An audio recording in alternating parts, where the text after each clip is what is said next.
1956 වසර ශ්‍රී ලාංකේ දේශපාලනයේ හැරවුම් ලක්ෂ්‍ය ලෙස සැලකෙන මහජන යුගය උදා වූ වසරයි. SW RD බණ්ඩාරනායක සහදී ඒ රාජපක්ෂ ප්‍රමුඛ කණ්ඩායම සංගවෙද ගුරු ගොවි කම්කරු යන පංච මහා බලවේගය කෙරළියට ගෙන මේ රටේ පාලනය සියතට ගත්තේ. නමුත් මේ ජයග්‍රහණය පසුපස සැඟවුණු වඳුරු යථාර්ථය වූයේ ඒ රටක් ලෙස අප ලබා තිබූ ජාත්‍යන්තර පිළිගැනීම සහ ආර්ථික ස්කලවරත්වය බිඳ දැමීමේ ආරම්භය වීමයි. සිංහල පමණයි යන සටන් පාඨය හරහා සිංහල ජනතාවගේ හැඟීම් උස්සා බලය ලබාගත් මොවුන් මුලින්ම ප්‍රහාර එල්ල කළේ රටේ බුද්ධිමය පන්තියටයි.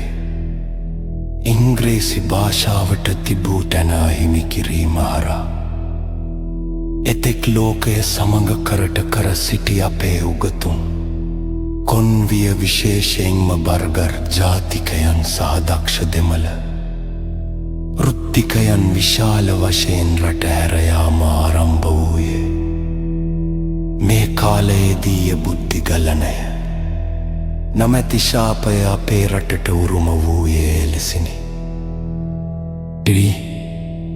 ඒ රාජපක්ෂල සහ බණ්ඩාරනායකල නියෝජනය කළ මේ වාමාංශික නැඹුරුව සහිත දේශපාලනය රටේ ව්‍යවසායක පන්තිය ධනපති පන්තිය ලෙස හංවඩු ගසා මර්ධනය කිරීමට පටන් ගත්තේ දේශීය ව්‍යාපාරිකයා දිරිමත් කරනව වෙනුවට රජය විසින් සියල්ල පාලනය කරන සමාජවාදී මිරිඟුවක් ජනතාවට පෙන්නුම් කළේය.